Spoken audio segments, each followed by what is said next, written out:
एक बार माता पार्वती भगवान भोलेनाथ के साथ कैलाश पर्वत पर बैठी थी। तभी उनके मन में विचार आया कि सारे देवता सुंदर महलों में रहते हैं, जबकि मेरे पति तो देवों के देव महादेव हैं। फिर भी मैं इस कैलाश पर रहती हूँ। यहाँ न तो कोई महल है न कोई आराम की वस्तु।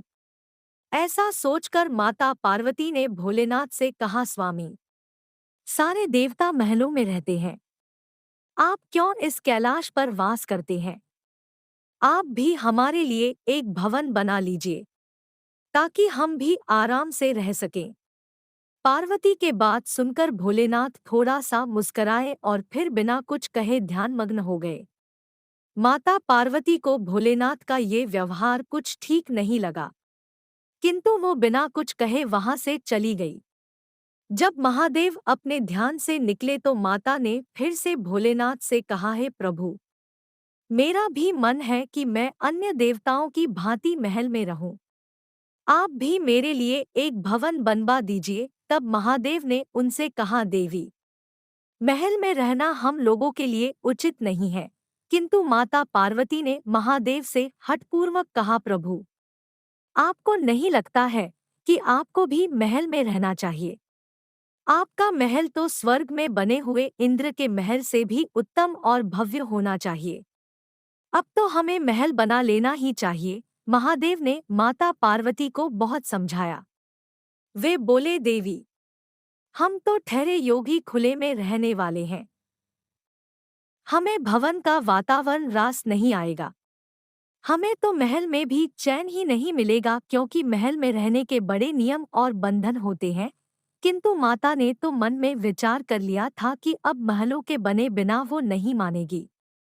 वो बोली, है महादेव, जब सारे देव महलों में रहते हैं तो फिर महादेव क्यों बर्फ की चट्टनों पर रहें? पार्वती के इस हठ के आगे देवों के देव महादेव को भी झुकना पड़ा। तब उन्होंने इस कार्य के लिए स्वर्ग से विश्वकर्मा जी को बुलवाया और उन्हें ऐसा महल बनाने को कहा जो तीनों लोकों में किसी का ना हो।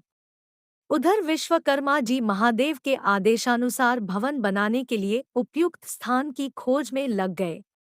स्थान की खोज करते हुए उन्हें एक ऐसा स्थान दिखा जो चारों ओर से पानी से घिरा हुआ था और बीच में 3 सुंदर पहाड़ थे। वो पहाड़ों पर तरह-तरह के फूल और वनस्पति से ढके हुए थे। उस स्थान को देखकर विश्वकर्मा जी ने उसके बारे में माता पार्वती को बताया। जब माता पार्वती ने उस स्थान के बारे में सुना तो उन्होंने खुश होकर भवन बनाने का आदेश दे दिया। विश्वकर्मा जी ने भवन बनाने की शुरुआत की और अपनी विशिष्ट कला का परिचय देते हुए भवन के साथ-साथ वहां एक सुंदर नगर का निर्माण भी कर दिया। वह नगर देखने में अति सुंदर था। विश्वकर्मा जी ने उस महल और नगर को सुंदर बनाने में अपना पूरा योगदान दे दिया था। जब उस महल को माता पार्वती ने देखा तो उनकी प्रसन्नता का ठिकाना न रहा। उन्होंने विश्वकर्मा को धन्यवाद देते हुए उनकी बहुत प्रशंसा की। विश्वकर्मा माता पार्वती और भोलेनाथ को प्रणाम करके अपने लोक को चले गए। घर बनाने का कार्य तो पूर्ण हो चुका था। अब माता ने महादेव से कहकर गृह प्रवेश का शुभ मुहूर्त निकलवाया। गृह प्रवेश के समय ऋषि विश्रवा आचार्यत्व दिया गया था। सभी देवता भी उस समारोह में आए हुए थे। जिसने भी उस महल को देखा वही आश्चर्यचकित होकर उसकी प्रशंसा कर रहा था। वास्तव में वह भवन बना ही अद्भुत था। गृह प्रवेश विधि के पूर्ण होने के बाद महादेव ने आचार्य से दक्षिणा मांगने को कहा, तो विश्रवा ने मना कर दिया। वे बोले, प्रभु, क्या कोई भक्त अपने भगवान से कुछ मांगता है? ऐसा करके तो मैं पाप का भागी बन जाऊंगा। मुझे कोई दक्षिणा नहीं चाहिए। यह कहकर ऋषि विश्रवा जाने लगे तो महादेव ने कहा, ऋषिवर, आपको दक्षिणा तो लेनी पड़ेगी। जब तक आचार्य को दक्षिणा न दी जाए तब तक कोई शुभ कार्य पूरा नहीं होता है। महादेव की माया। ऋषि विश्रवा का मन उस नए बने हुए नगर पर आ गया।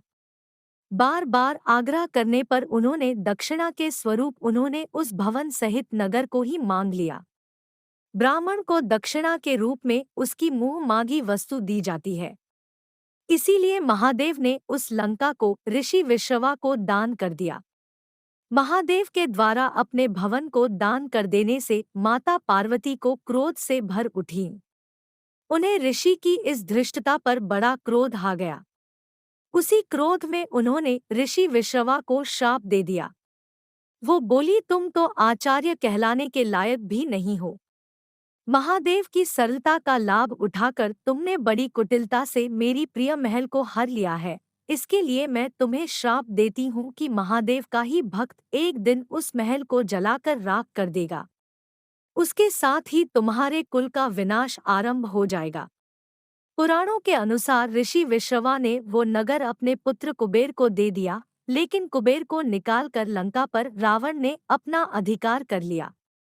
त्रेतायुग में शिव के अवतार हनुमान जी ने उस लंका को जला दिया और उसके बाद विश्रवा के समूल कुल का विनाश श्रीराम के द्वारा किया गया। उस कुल में एकमात्र विभीषण ही श्रीराम की शरण में होने के बच पाए। दोस्तों, वीडियो कैसी लगी कमेंट में ज़रूर बताएं। साथ ही वीडियो को लाइक शेयर ज़रूर करें। अगर चैनल पर नए हो तो चैनल को सब्सक्राइब ज़रूर करें।